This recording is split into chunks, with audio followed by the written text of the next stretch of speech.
Welcome to the Nerds in Christ podcast, where we level up our faith by finding the gospel in our favorite fandoms. Welcome back to Nerds in Christ. We're here, we're ready, we're plugged in. We're talking about video games. I'm Mike Bergman. I am your homeschool theologian. Who do I have with me?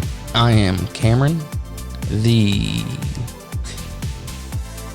And who else? What'd you say? The Stormcloak. Stormcloak, got it. I just got the purple screen, on Nintendo. Yeah. I got to take you out and blow you and then, put you back in, give it the little wiggle. Sorry, I was running too much. As always, Chris, the Wolverine Boy Wonder. Steven.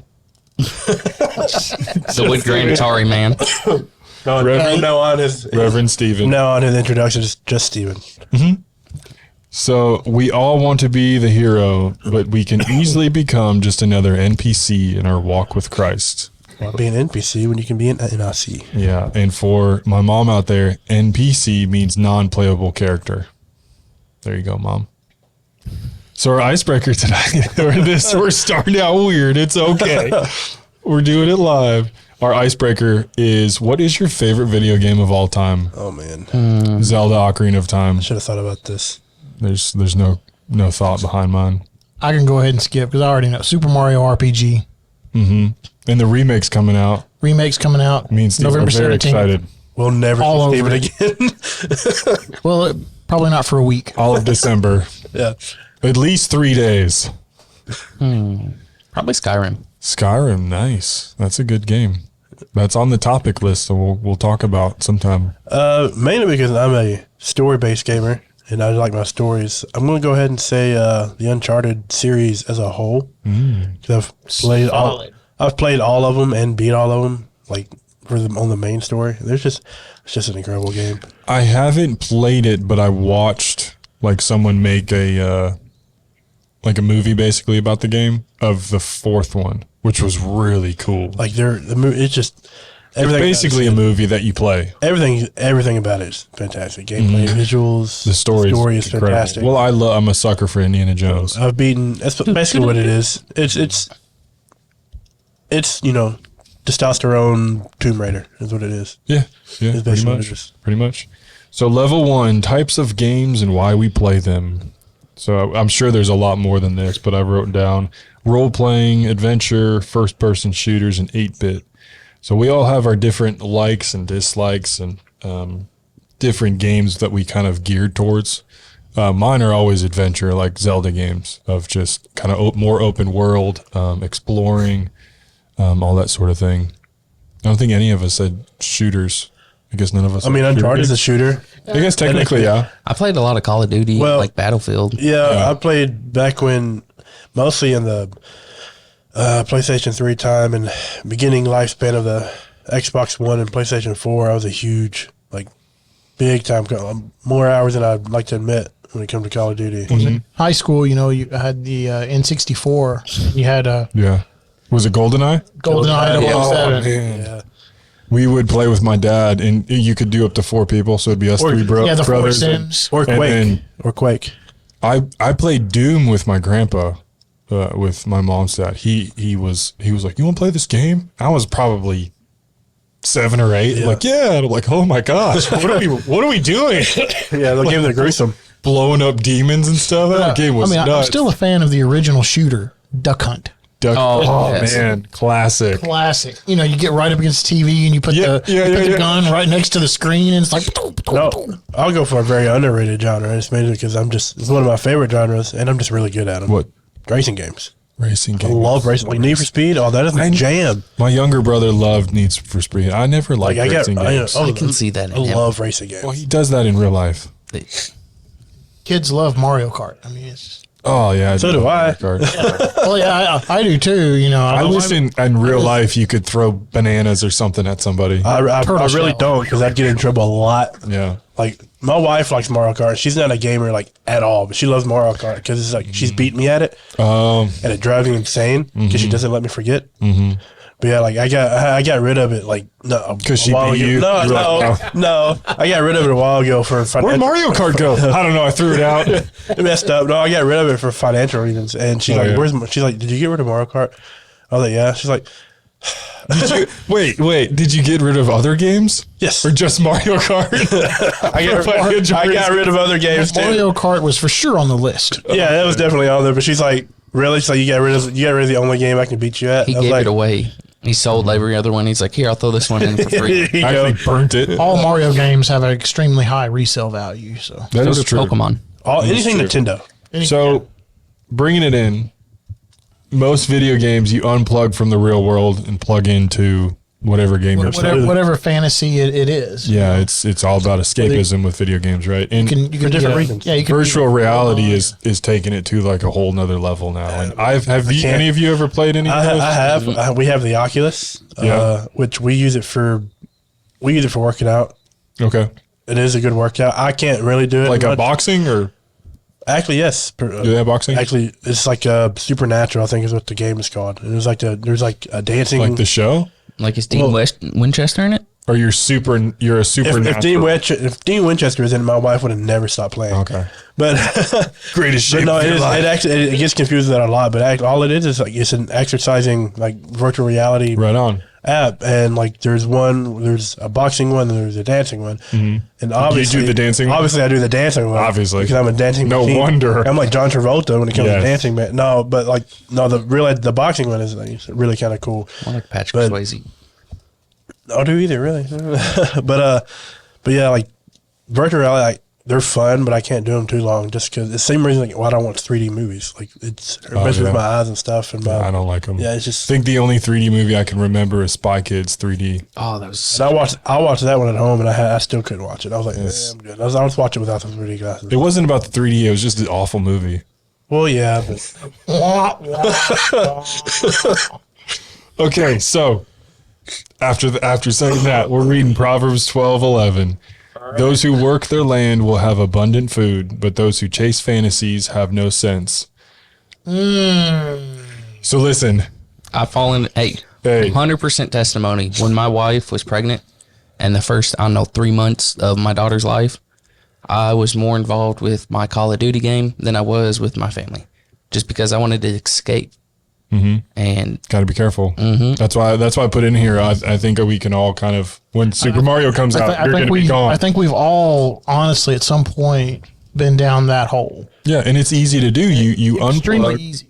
and you're the hero. You're the whatever. we kind of like Cameron was saying. I don't play as much anymore. Like I do if I'm at the house by myself. But if my wife is home, I try not to play as much unless she's like, I'm going to read my book or whatever. But a very big eye-opening moment for me was she came up to me, kind of like gave me a hug and stuff. And this is like just last year, I think it was. And she said, "Are you okay?" I'm just sitting there playing, Xbox. And I was like, "Yeah, I guess." Why? She's like, "You've been playing video games a lot lately." I was like, "Okay."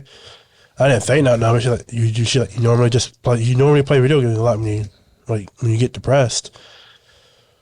I had no idea. Like it's just something because normally, like I said, like I said in a few episodes ago, like I've been playing, video games I can remember since I could hold a controller. Whatever age But that goes to the escapism thing, like you've worked a long day and the dreary and the drudgery of clocking in, clocking out, going to work, coming home, the same routine, and it's a way to get away from the humdrum of everyday life sometimes. That's kind of what I told her like when we first got together. I was like, look, a lot of people read to get out of whatever kind of funk they're in the real world. A lot of people, and at the time I wasn't writing that much. I was like, a lot of people write, a lot of people read. I was like I do video games. Like that's my thing. That's my way of escape. Like, so I get out of the world, I don't have to deal with everything, for those 2 hours, whatever it is. But then when she said that, however long ago it was, I was like, okay, so this is a problem. Yeah, like anything can be, literally anything. Something that's a good thing can be very quickly become a bad thing. Your phone, Yeah, just like anything. The second commandment, right? Thou shalt not have any other gods. exactly. It can become an idol. Pretty sure it's the second. It's I'm not sure. It's one of the 10. It's one of the first 5. It's one of the I know first that much. 5. I know. Well, I know it's in the first 10. So There's only 10, Chris. exactly. Oh, right. Okay.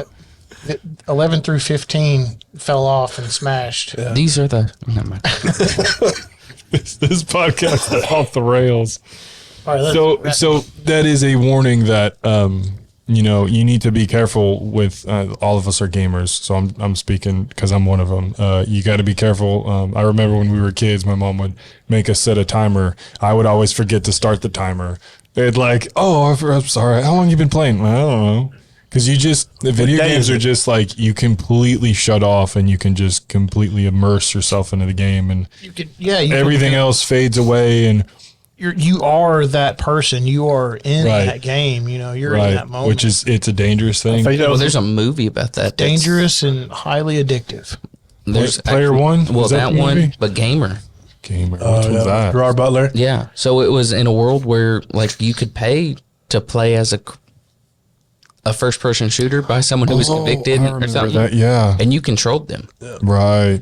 And that became your life, and you get rich and famous. Which in today you can become rich and famous Yeah, by you can playing. win But you look at competitions. how the flow of the podcast usually go, and of course we're real jokey at the beginning and everything. But you see how much longer it took us to start drumming into the actual points because of the video games. Because it's so easily immersed. I can't tell you a time where I played Skyrim for 30 minutes. Only 30 minutes. Yeah. Yeah. And Well, just do one more quest. Yeah. One more Yeah, quest. you can't play like- Skyrim or Uncharted or Call of Duty, Fallout, any or, game. anything. Zelda's the one I'm playing right now. Like it takes me It's back to my Call of Duty days where I was playing. There's like 5 or 6 of us, in our group chat. It's like, all right, so let's do one more game.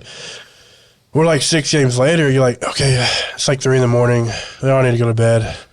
We got one more on us. Like 7, like one 7 in puts the up. morning. It's okay, dude. I gotta go to work in 4 hours. And I've been there. Like I've done that. Like I've been up to like 5 o'clock in the morning and I had to go to work at 8. And I was like, this is dangerous. Yeah, I've been on both sides of it, right? Like when I first got married, I worked second shift, and I would get home and I would go play. I would play God of War, for gosh,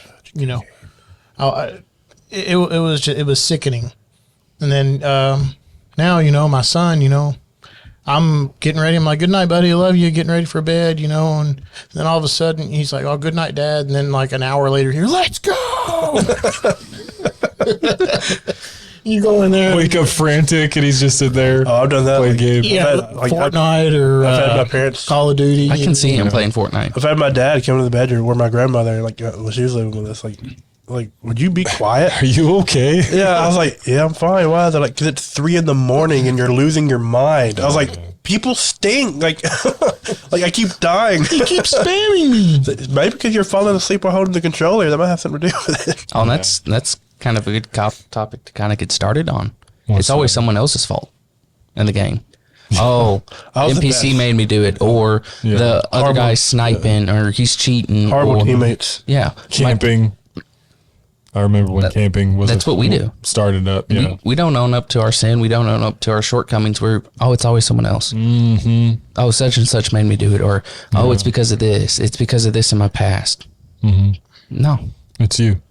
You need to unplug from the computer. It's kind of like that. Set a timer. One of those.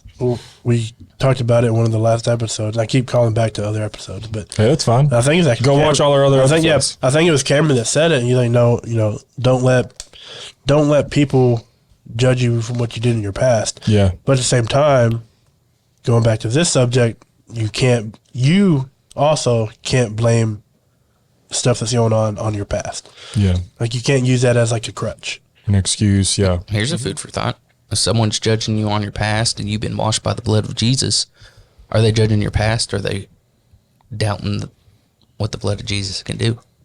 I think a lot of times too. They're judging you because of what they're doing, and they know what they're doing, but you actually are doing something about it, and they're not. Mm-hmm. A lot of times, I think that's the case. Guilty. All right. Hey, Level. you can't pull the splinter out of a brother's eye without first removing the log out of yours. That's good stuff. Level 2, help along the way. So trying to read my notes, and I don't know what that means. Well, it's just like a. you, Steven. Let's just say. Let's just say. Sorry, reading my own notes, I was like, what was I Let's just say writing? this. I want you guys to put the story of Exodus in a video game. Please do. That'd You know be how great. awesome that would be? Like, first That of would- all. And then help along the way is like, the manna. That's help along the way. Yeah. And you know how epic. I'm just thinking about how epic Exodus as a video game would be. Like, whoa. Okay. Well, wrong way. to like live through the plagues or try to live through the plagues, that would be pretty intense. You have the plagues, and then you have, Moses talking to Pharaoh, and Pharaoh, It could be like an epic rap battle or like a Guitar Hero scene where they're like battling back and forth. I mean, Moses and the other wizards. Yeah, Pharaoh's priests, high priests throw down their staffs, and they got these little snakes that are poisonous, and everybody's scared, and then Moses is like, oh, yeah? Oh yeah, check this out. Check this out. Boom. The only snake. the only bad thing about Exodus as a video game, it'd be a lot of complaining. The sad thing is they were Yeah, once you get to the 40 years of wilderness, it's like, okay, this game's getting no. I think Oh, my feet are. I think they're only 3 days out when the first complaint comes. Like Yeah. they'd rather be back in Egypt probably. than be walking. At least we had food in Yeah. Egypt. But just you got the priests there, then the plagues, and then finally they go and they're ravaging cities as they go out. They're plundering cities as they leave Egypt. And then they're wandering. Pharaoh follows. They cross the Red Sea, the parting of the Red Sea, that famous story in Exodus, Exodus 18. That when they're, the Pharaoh's army goes into the Red Sea, and then the wandering in the desert. I mean, it's just like, dude, epic stuff. Really epic, yeah. Now, this is kind of not really off topic, but kind of because it's not about video games. And kind of a dumb question as someone who's not as versed in the Bible. So is Exodus, is that just coincidentally about the story of Moses? Because, Exodus means to exit, to leave. That's why they named it. Yeah, that's Okay, Yes, that's that's why I was it's just the wondering. Exodus. Okay, Yeah. It's when the Israelite or the Jewish people Exodus. left the comfort of Yeah. Egypt. Okay, I wish that exit sign said Exodus. Well, That'd be so I was cool. just wondering if that was just coincidence or if it's just like it's got that meaning since then. I don't know. Like, dumb question, but No, not a dumb question at Well, all. you look at like most. It was written later, Well, all of them was. So Luke and Acts originally were kind of combined. It's a follow up letter to Theophilus, but it had written like right after Luke, and it used to be called Luke Acts, and then Acts was called like the Acts of the Apostle Paul, or a better would be Acts of Jesus Christ, because if it wasn't for Jesus, we wouldn't have the Holy Spirit and everything in Acts. And then like Revelation is the revealing of Jesus Christ. Yeah, the revelation according to John. So back to the notes that I could not figure out. Did we- Power, yeah, I don't know. Let's dig into we're it. We're skipping. it's that video one. games. We can So power ups and upgrades is what we're going to talk about next, and most video games have them. Whether you're powering up with like a mushroom like Mario, or you're upgrading equipment like Call of Duty or something like that. Or getting a bigger sword, the Master Sword. Master Sword, all those Getting things. dragon armor. Yeah, usually as you progress in any game, you gain level, you get better equipment, all that kind of stuff. But usually the enemies get a lot harder as well. And that's just like your faith, the more mature you get in your faith, the harder you're attacked by the enemy. Exactly. And the more equipped that you need to be.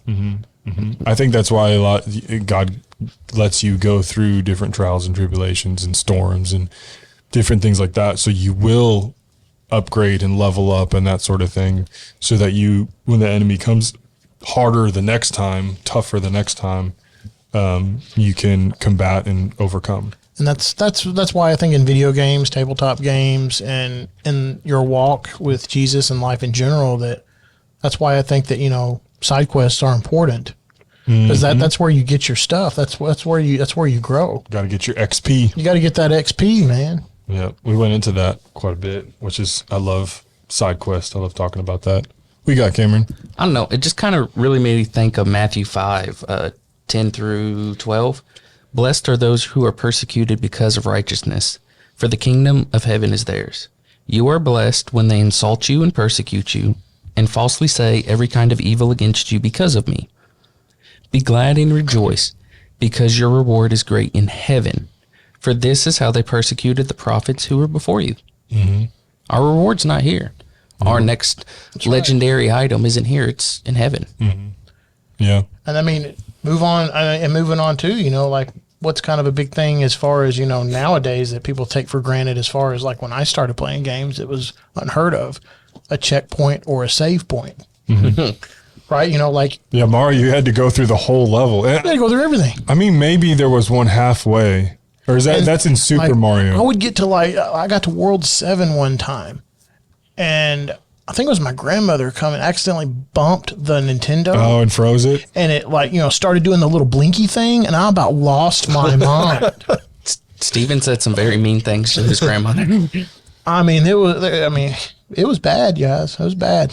But anyway, going back to, a checkpoint, I think it's something that's important that, as far as video games, as far as in our daily life and stuff, sometimes we need that, I guess, safe harbor, that safe haven, that time to actually sit down and just go, But I think the good thing about a checkpoint too is you can use it on both sides. So you can use it to rest and you're like, all right, I'm going to take a break and not have to worry about my save, progress, all that. Right. But you can look at it two ways as you're playing the game. You can either be like, oh, I'm going to go do this. And then you go into a pace that has too many enemies and you get slaughtered and you go back. And sometimes you need to fall back and regroup. And sometimes you're along the way and you're just like, man, I don't like how my character's progressing.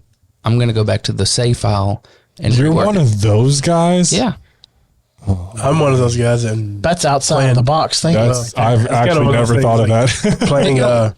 playing Pokemon, man. Like back in the day, I remember like before you go catch the legendary Pokemon, you save it like right before you go in. That way, if you accidentally kill it, which I did a lot, or you lose yourself, it's like, okay, I'm just turning this off and go back and just save. So act like it never happened. These save points and checkpoints are a lot like prayer or prayer life is. Yeah, it's exactly. It's your fallback. You usually if you're like going into a boss fight or something, you're going to save right before like Yeah, there's always a save pointer so right before that. So with your prayer life, like before you go into something, knowing it's going to be tough, you're going to pray about it.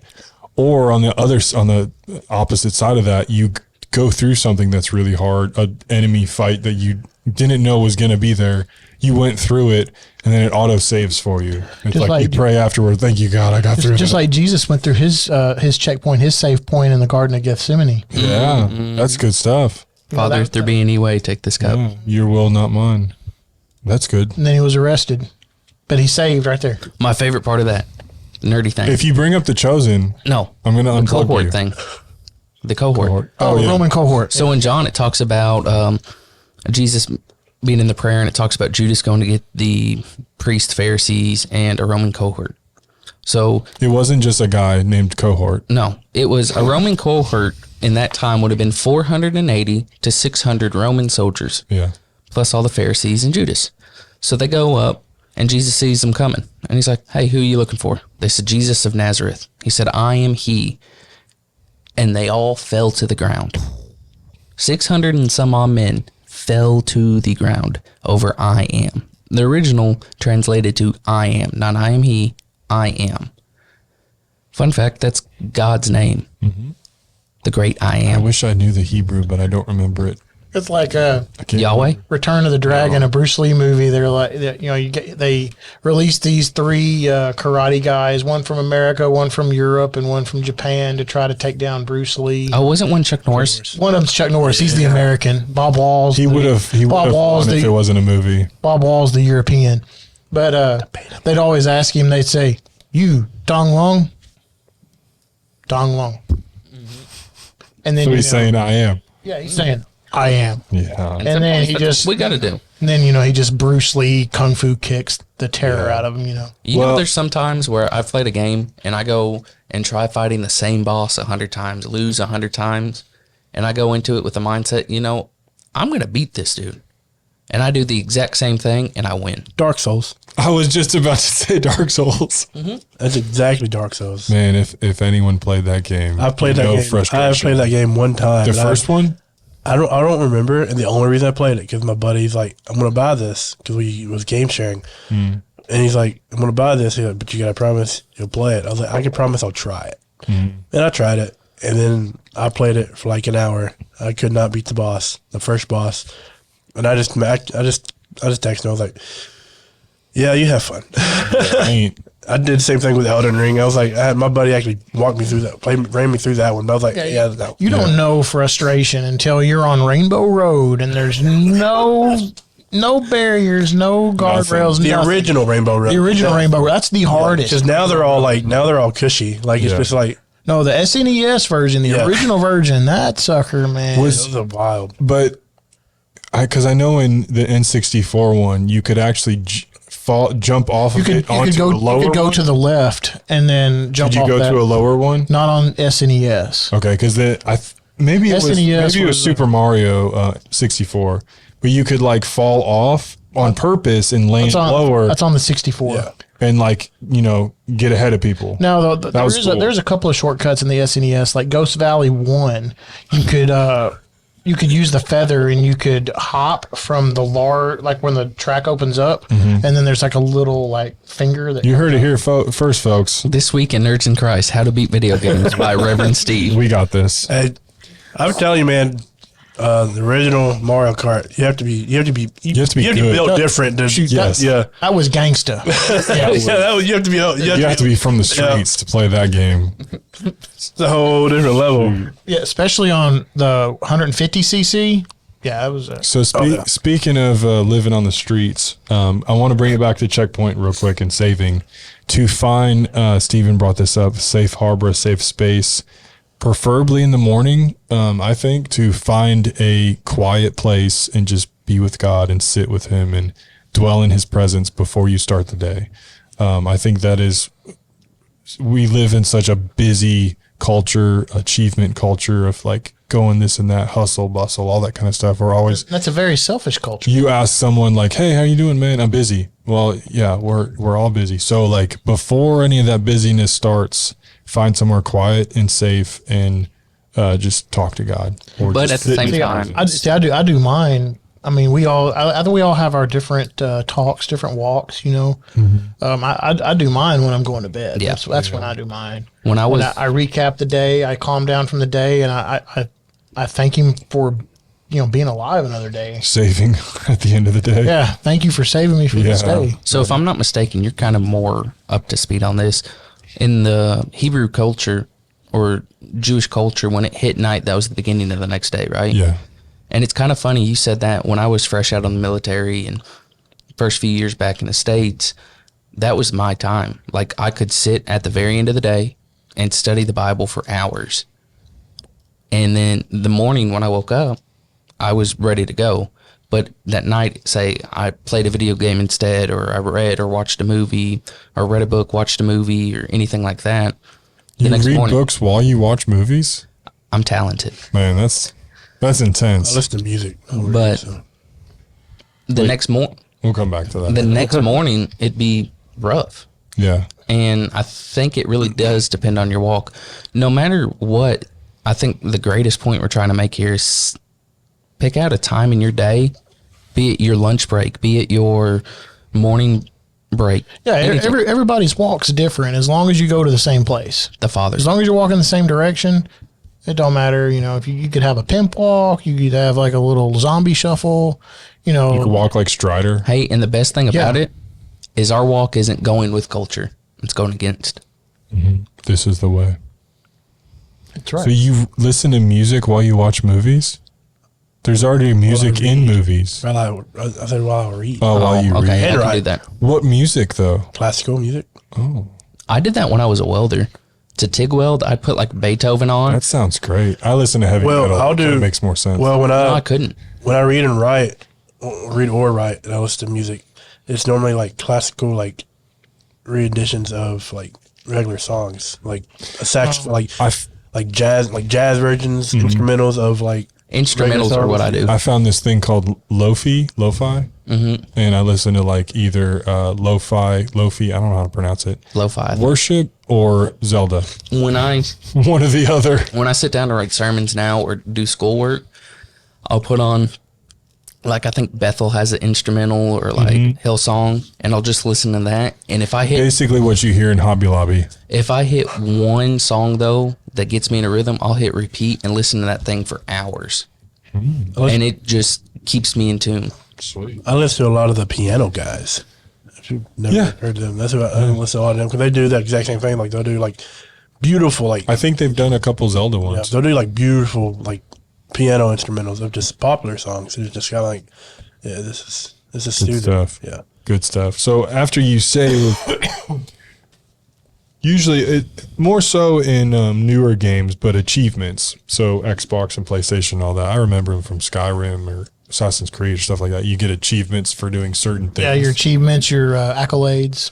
And it's one of those cool things because the Xbox or PlayStation would reward you for them, and then the game usually would. Like in Assassin's Creed, if you beat this Yeah, you level, get like you a got, skin or something like that. and then like Fortnite. like in modern day Call of Duty in Skyrim, it's like, oh, you get this achievement or Xbox gamer points, which don't add up to anything hardly. But then, like in Call of Duty, it's like, oh, you got 150 headshots. Here's a cool skin, or Here's a golden gun. yeah.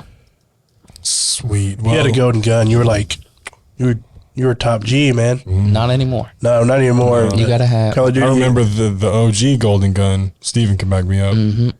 Oh, and GoldenEye. Yes. The unbeatable guy. Where it was a lighter and a pen, right? Or is that a different movie? I don't know. My memory is really fuzzy on. I'm trying to. There's a lot of James Bonds that kind of just they all kind They all kind of just. But you can I don't remember. remember which one's which. Hold on. But you can remember the exact time and date when the Terminator came back in the first movie. Yeah. I mean, that, Or the exact way to that- beat a certain level in that's, Mario Kart. that's common knowledge. I mean, Is it? right? So when we get achievements in this life, in our actual life, we get diplomas, we get certificates, we get achievements. I don't Pay know. raises. I don't you get. get I don't have a bonuses. whole lot of achievements, so I don't know. Here's a There's two of them. I get a right piece there, of bud. paper. I get a piece of paper that Plug in my says I book. can You run You a got two of water them park. right there, bud. Oh yeah, or what is it? CPO. Our CPO license. Yeah, right. it says we can run a water park. I have a Well- forklift certification. Is that Hey, there you go. Look it's at expired, you. but Top drawer. Look at you, buddy. expired. So but we get achievements in this life, and we are to lay down. If we get another way to think of it is a crown that we're supposed to lay down at the throne of Jesus, right? When we get to heaven, because none of it matters. Lay down your treasures in heaven. Lay up your treasures in heaven. Yeah, because So moth and thieves can't destroy or take that's it. right. So whatever kind of achievement, whatever you have in the bank, what fancy car you have, it's all going to turn to rust and dust. T-shirt. Levels and seasons is what we're going on next. Levels and seasons. We go through so many different seasons in life. I think that's why God made it that way. There's 4 different seasons to remind us that we're always moving. We're always going forward. We're not staying in the same place. And just like video games, there's always different levels that we go to. Like Stephen was saying, sometimes in Mario, you had to go through the whole level to actually save your progress or continue on. Or with different like Skyrim ones, I remember you can level up each like lock picking or blacksmithing or whatever up to 100, I think. And then you can go back and legendary it and redo it up to 100. You get knocked down to like 20 or 50, Oh, I forgot about that. and then yeah. you redo it. So you can level up things is what I'm trying to get at. And we as believers, need to level up in and out of season and be fruitful in and out of season. And the thing about faith in video games, you look at it is, especially in open world games, you have the ability to be a good guy or you have the ability to be a bad guy. And sadly enough, a lot of new games. Yeah, we have that ability each day. That's why it tells us to pick up our cross and follow him daily. Because some days you're going to want to wake up and it's because of our flesh, and you're going to want to be the bad guy. You're going to want to succumb to your flesh by doing your vices, your virtues, anything like that. What's easy? like the game The Fable. easy. But you look at it, Oh, yeah. you That's look, on the list. you look at it now, like, or you can wake up and you're like, I don't care who I reach, but I want to reach one person today. even if it's myself. Like if I want to inspire someone to Christ, even if it's myself, I'm going to pick up that cross and I'm going to go about, because each day is a different level for us. Of course, we have our spiritual level. We've talked about that before. And you kind of start out as either an unbeliever, then you become a new believer. In between that, you can either go to a little bit seasoned believer or a wayward, like where you start to doubt. And then eventually you can become a hardened. If you look at like Call of Duty, you start playing the hardened levels where nothing will forsake that. And it's hard to get to, but it is possible. You look at even the disciples that walked with Jesus, who were supposed to be the hardened, the seasoned. Peter, the head of the disciples, the one that Jesus says, on this rock I will build my church. He denied Jesus 3 times before the rooster crowed, and he's like, oh, I'll never do that. Not well. When push came to shove, that rooster crowed. Well, I mean, just think about how, like, a lot of video games are set up, right? They have settings, you like easy, medium, hard, like think about the easy setting, it's a, kind of like whenever you're taking in the milk, like I think it's Hebrews 5 when A child takes in milk. Yeah.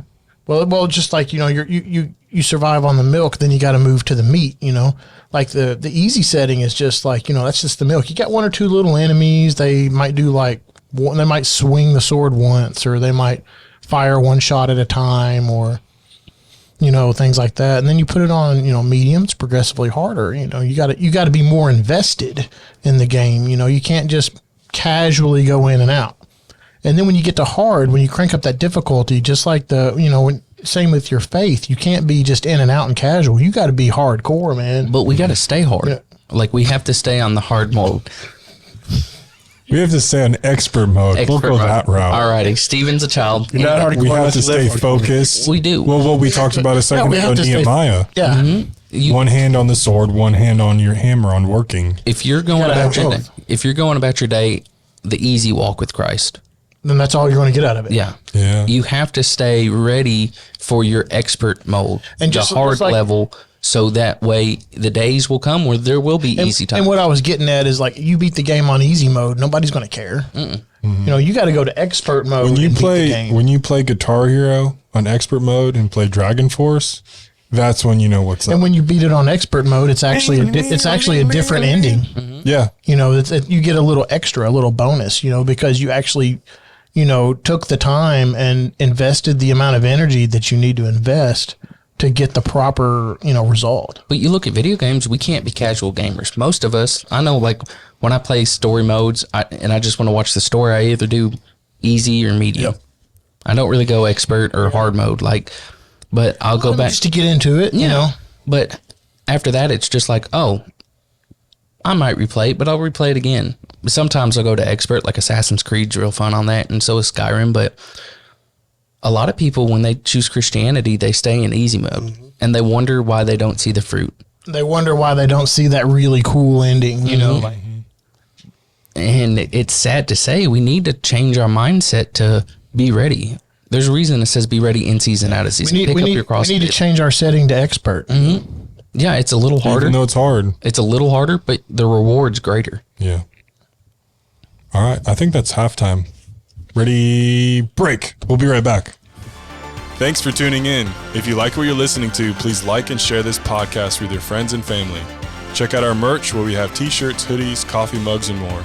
Continue this topic on our Facebook page with other kingdom-minded nerds. Now back to the show.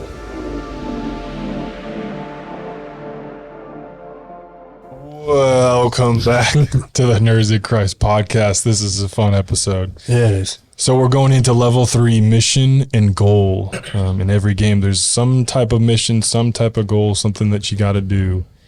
And I'm going to read Romans 8:28 through 30. And we know that God works all things together for the good of those who love him, who are called according to his purpose. For those God foreknew, he also predestined to be conformed to the image of his Son, so that he would be the firstborn among many brothers.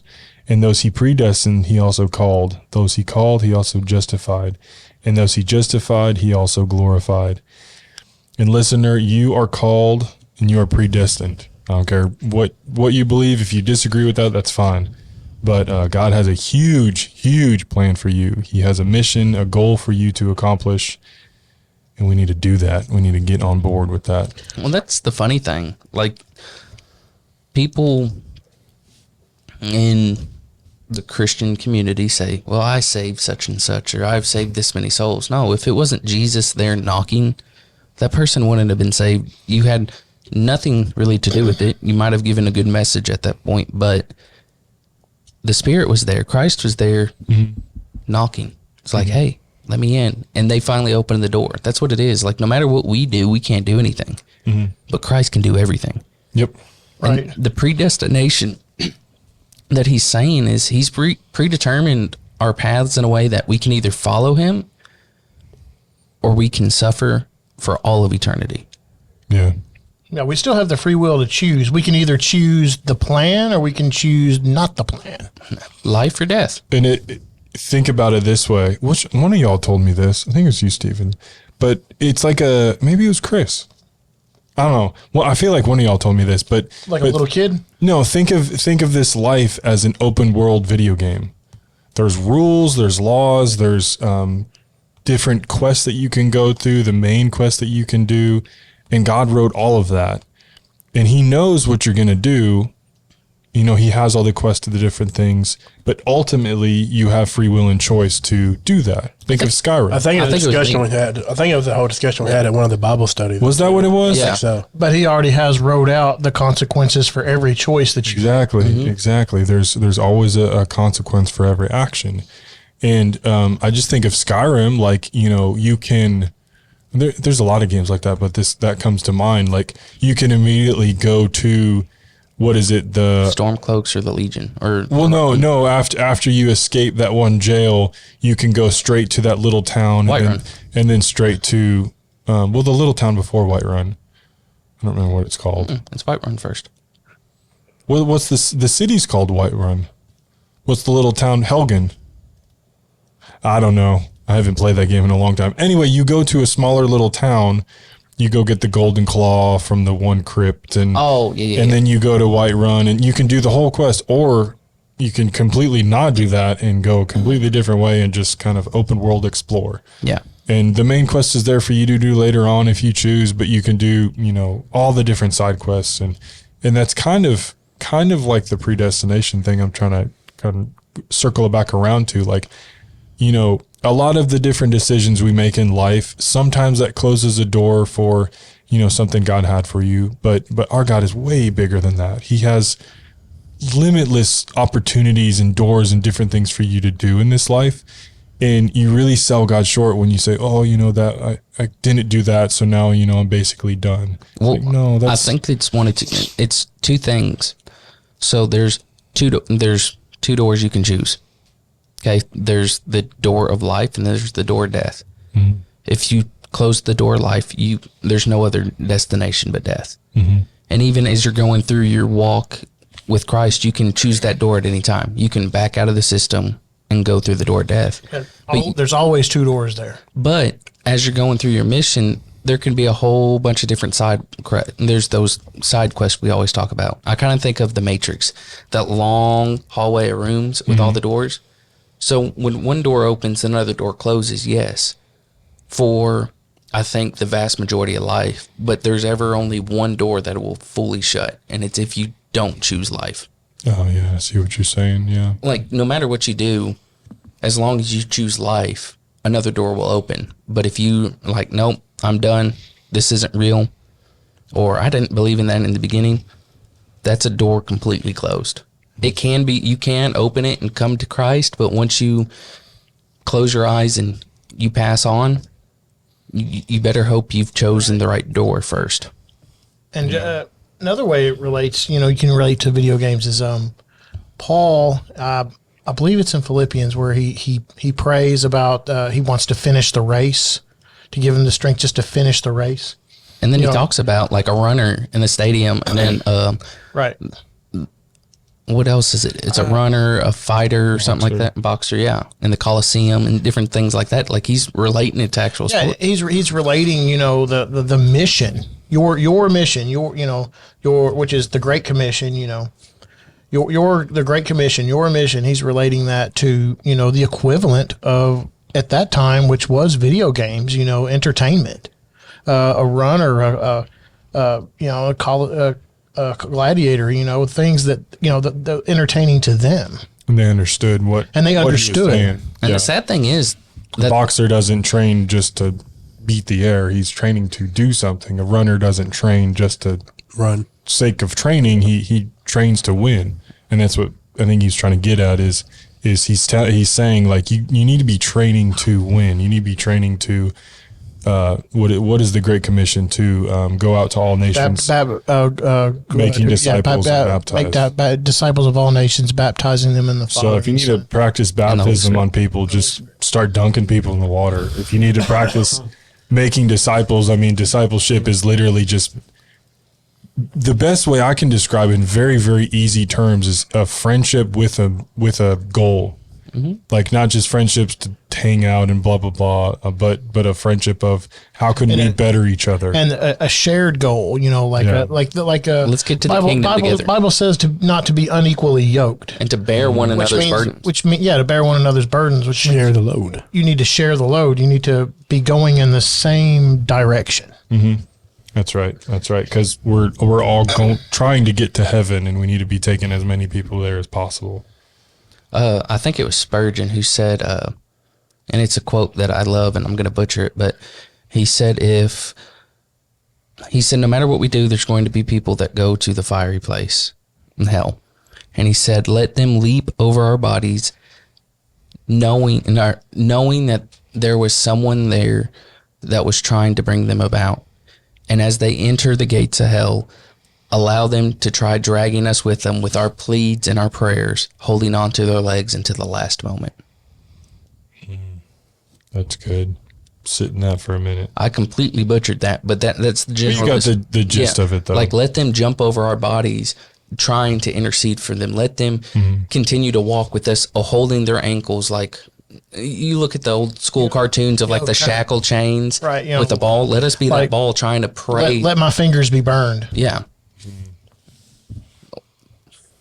I think that has a little bit to do with the next thing, side quest, is the different people in your life can be kind of side quests to have relationships with them, friendships with them, discipleships, trying to get them either, iron sharpens iron kind of thing, or trying to get them on our team to become a Christian, that sort of thing. And it's something simple. I mean, well, the best way to do it is just the best way to share the gospel is to live the gospel.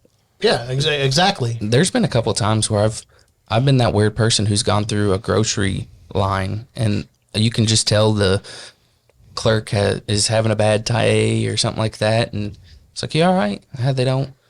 Well, this happened, and then you're just like, well, can I pray about it with you? And it changes their world. Mm-hmm. Like, I did that at work one time, and me and the customer we went back, and he's like, I never thought that was an actual thing. I've seen it in movies, I've heard about it, but you really walked the walk. And it's like, man, you're hurting. Mm-hmm. Like, all I know what to do is pray. There's nothing else I can do. And he's like, I've never had that offered. Wow. We need to make that normal. Exactly. We need to be the weird people. And just imagine the change that you could make if we all made that a normalcy in our life. But how many people's too freaked out because they don't want to offend someone? Offend someone, like in a good way. It's like, what's it hurt? Oh, can I pray with you? No. All right, then. I'm going to pray for you either way. Well, I'm doing it anyway. But yeah, right. I'm not gonna. If you can not gonna let me pray with you, I'll pray for you. Exactly. There you go. Yeah. So level 4 is what is next. The bad guys, the villain. And every good game has a villain, an enemy. And ours is Satan, the world, our flesh sometimes, and sometimes our flesh is the worst. It's talked about just so as many much. times. Like I could just imagine Satan sitting back and just giggling because he's not even having to lift a finger because it's just myself tripping over myself. And the funny thing, he's probably sitting back there saying, they're blaming me for this one, then it's them. Yep. Thank you. Yeah. And it's so true. Well, it's just like a video game Mortal Kombat, right? They have the different enemies, and at the end of it, right, you face I would say probably like, Satan, or like the Shao what you Kahn. would Shao what you would Kahn. think is. Well, I'm talking about MK1. MK1, you face Goro, the first boss battle, which is like He's the forearm dude, right? Yeah, he's the big forearm guy, big nasty. That's what you'd think of as. What if Goliath had 4 arms? That'd be crazy. I bet that's what they based him off of. It'd be Probably. Goliath. Goliath. But anyway, What? go, and I just said foe, like 4. But anyway, anyways, back on point. The big nasty Goro, that's what you would think as being, like the ultimate evil, and that's what, a lot of people think at first, the evil that's obviously evil that you can see, but what else do you face in Mortal Kombat? Yourself. Yourself. I actually didn't know that. I was just guessing. Mirror match. Oh, yeah. See, that's something else. You face yourself. In the Zelda games, when you fight Dark Link in Ocarina of Time in the Water Temple. Did y'all ever play that? To me, that is the hardest boss to fight because he does exactly what you do. Oh yeah. Well, And his health is exactly what your health is. So if you have like full health, you've done a bunch in the game. He has that much health. So to me, that boss was the hardest. But like how it goes in MK1 is you fight normal, all the other 7 characters. Mm-hmm. Then you have endurance 1, 2, and 3, which you fight 2 characters. You have to go back to back. Mm-hmm. So and that's pretty cool. Like in praying, you're going to have the enemy attack you like a whole bunch. The world. I call that the world, I guess. And then the mirror match. You got to face your inner demons, yourself, your flesh. Mm-hmm. And then like Goro, you're facing like what is obviously evil, like the big chunk of what's obviously evil. And then the very end of it, you face Shang Tsung, which is, he's a shapeshifter. He can do anything. Mm. That's when you face the truly what is going on. It can be anything. Mm-hmm. It can turn into anything. It can be you. It can be your greatest fear. It can be your greatest happiness. It can be your greatest pleasure, your greatest joy. And that's the thing. You got to be the right level for that. No, you got to with that. But our flesh, it's not only the bad things like the drugs, the alcohol, the lusts. It's chasing the good things, like the more money, the more fancy things. Things that are cloaked in innocence, but are actually like it's that other commandment. You're putting other things before Christ, the complacency, which is just as bad. So, boss battle. Boss battle. This is no game. Don't be an NPC, non-playable character. I love it. Don't be complacent. Don't just sit on the sidelines. Don't just watch everyone else do stuff and say, "Oh, they're doing great," or even worse, like saying, "Oh man, they could do this a whole lot better, or they should do it this way instead." And get in there and do it yourself. That's the thing. Being a good person, doing good works, giving money, anything good we can think of, that doesn't get you to heaven. There's but one way to the Father, and that's through the Son. Mm-hmm. This is the way. Don't be lukewarm or cold. Was this podcast or last one? It was the last one. On Star Wars, we talked about this, but it's in Revelation 3:16. So because you are lukewarm, neither hot or cold, I'm about to spit you out of my mouth.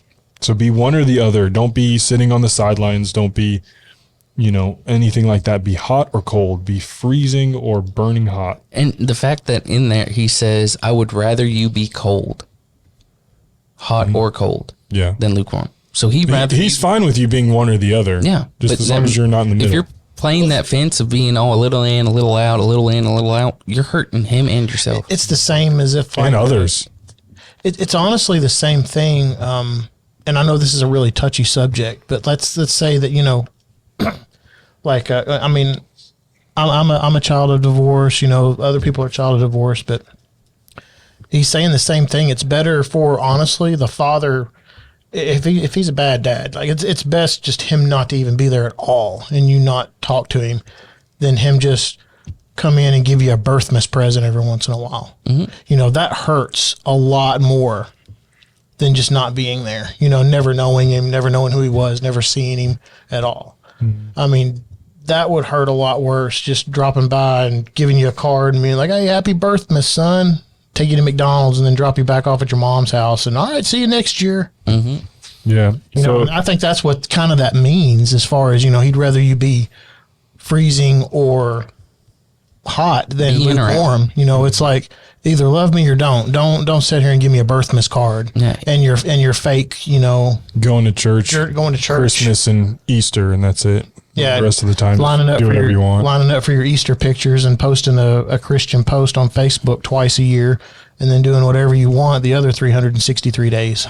And that's the sad thing, that the vast majority of especially American church has gotten to. We've gotten to the point where we're in it until it's inconvenient for us, and then we're out of it until it's inconvenient for us not to be out of it. Then we're back in it because it's convenient. It's a sad state of affairs. I mean, it breaks my heart.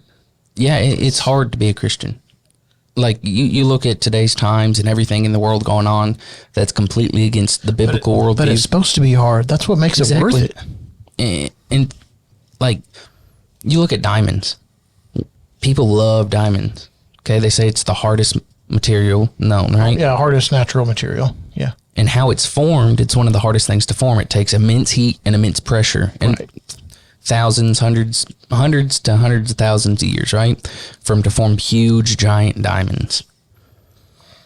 So the beauty that comes out of that, too often we want to rush it and try making fake diamonds instead of seeking the natural thing, the thing that is so powerful.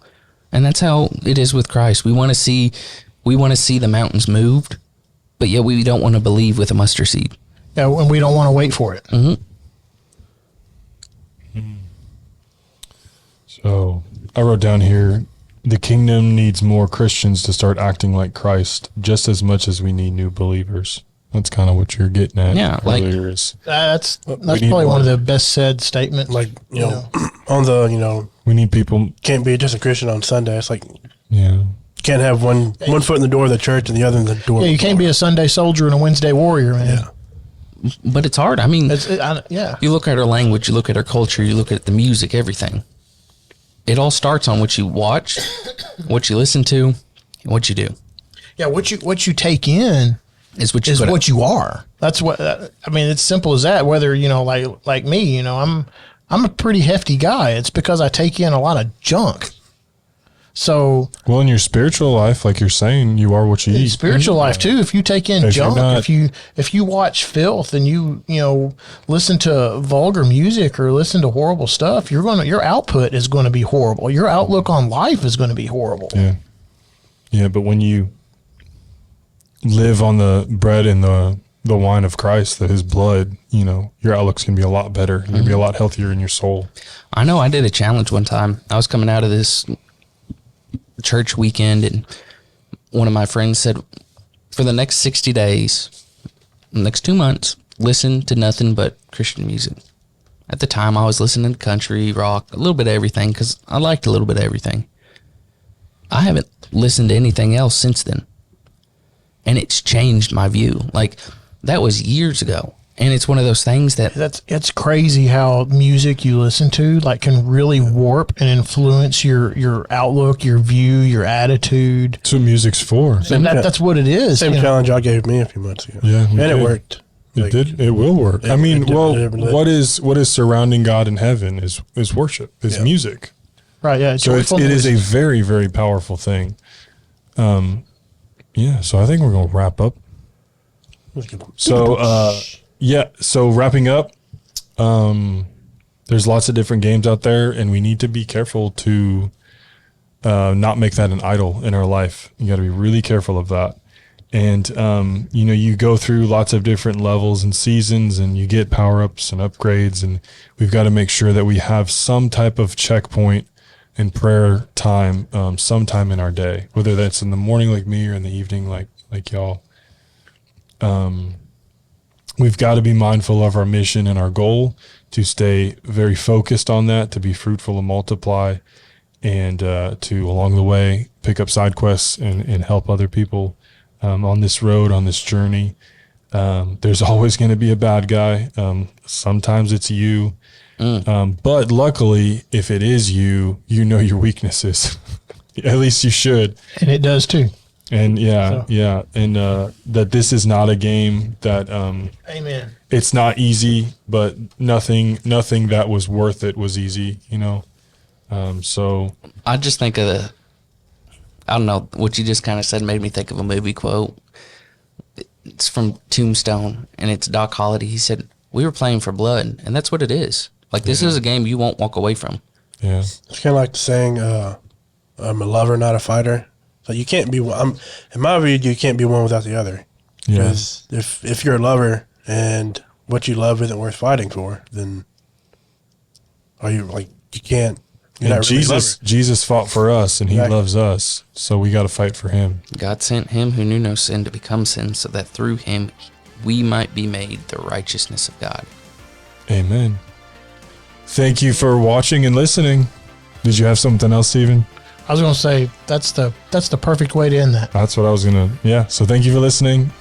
Check us out on Facebook. Get some merch. Share this. Thank you. God bless. Good night and God bless. God bless, guys. God bless.